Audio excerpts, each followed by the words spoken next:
This is Paul Isaacs. This is I think my third video. I could be wrong, but it's my third video. And today I would like to talk about autism and alexithymia.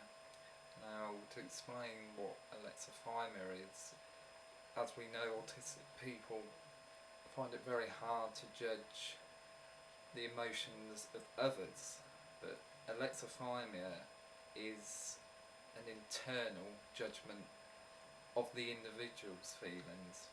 And I can give a good example, a personal example of this would be, for me, the way alexithymia affects me is that I can recognise when I'm extremely happy and recognise when I'm extremely sad.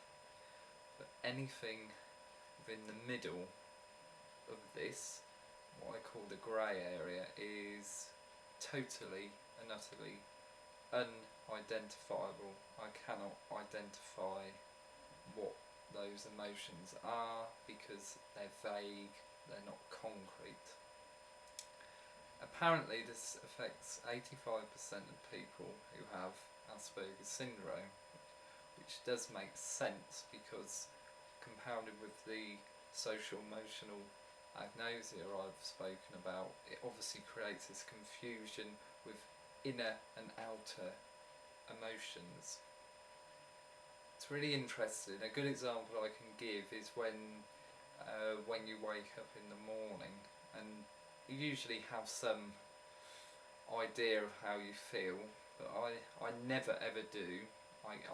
I can only say when I'm at the extreme of an emotion. I can only say I'm happy when I'm very happy and I'm sad when I'm very sad, and that can cause confusion when people ask, how are you today? Well, that's an open-ended question in itself, and that can be very hard to answer. I think it's good to admit and to say when you don't understand the question and when you don't understand your emotions, just say, I don't know. I cannot explain how I feel. It may take some time to reflect on how one feels, say by thinking about it later or writing it down, or with my alexithymia, it's very much of the moment, meaning that of the moment I feel an emotion I don't recognise, it's literally of that moment and I move on. I tend not to reflect on it too much because I can't decipher it. So that's very, very interesting, and I feel that a video should be made about this, so of course I'm doing one now.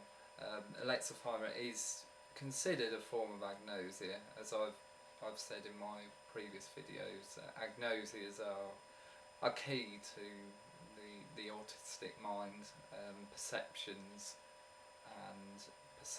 of the world and how the autistic person views it are layers. Another thing I would like to talk about in my video is echolalia. Now, my echolalia was what one would call delayed echolalia, and that was through obsessions with films and TV programmes. And what I would do is I'd watch a film or a TV programme and then imitate the characters later by parroting their speech. That's a solid thing to do. There's no emotion there, so in a way it's connecting with the alexithymia because there's no emotion there. It's just a parroting of senses. Another thing that also manifested was echopraxia. Now, echopraxia is where you imitate movements of, say, for example, when I used to watch one of my favourite films when I was younger, which was called Hook, I would not only imitate the captain, but I would dress up as him, and I would also imitate the moves. At the end of the film, where they have the final confrontation with the Lost Boys and Peter Pan, I would not only imitate what he said or echo what he said, I'd also echo his movements.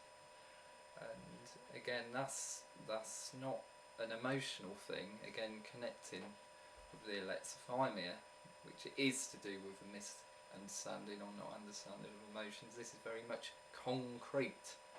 I am echoing what I'm seeing through speech and through movement.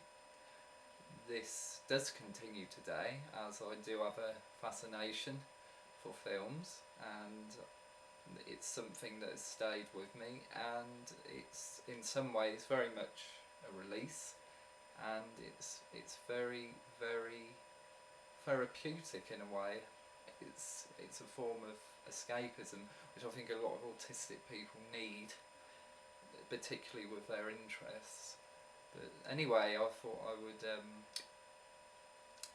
let people know about these things. So the key things I've spoken about during this video are 1.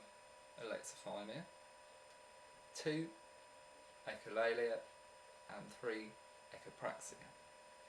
And I hope it's been an interesting viewing. Thank you.